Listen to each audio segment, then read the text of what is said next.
যারাই আমরা এই ফ্যাসিবাদের বিরুদ্ধে আন্দোলনে রত আছি, আগামী দিনে আল্লাহর মেহেরবানিতে যদি জনগণের সেবা করার সুযোগ আল্লাহ আমাদেরকে দেয়, তাহলে যারাই আন্দোলন সংগ্রামে যুক্ত ছিল তাদের সবাইকে সাথে নিয়ে আমরা একযোগে ঐক্যবদ্ধভাবে এই দেশের জনগণের কল্যাণ করার জন্য চেষ্টা করব।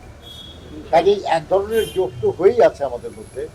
যারাই ফ্যাসিবাদের বিরুদ্ধে লড়াই করেছে, যারাই ফ্যাসিবাদের বিরুদ্ধে আন্দোলন করেছে, একযোগে তারা সবাই আমাদের আন্দোলনে যেমন সাথী ছিলেন, আগামী দিনগুলিতে তারা আমাদের সাথে থাকবে। আমরা বলেছি যে একটা অবাধ, সুষ্ঠু, নিরপেক্ষ নির্বাচনের মাধ্যমে জনগণের কাছে তার ক্ষমতা ফিরিয়ে দেওয়া হলো।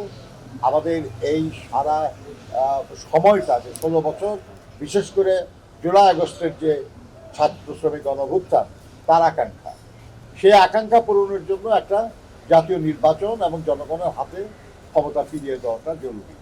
এর জন্য যেসব সংস্কার প্রয়োজন, গুরুত্বপূর্ণ, এই সংস্কারগুলি তো আমরাও জানি, এবং সেটা যত দ্রুত সম্ভব। এটাকে ঝুলিয়ে রাখা ঠিক হবে না।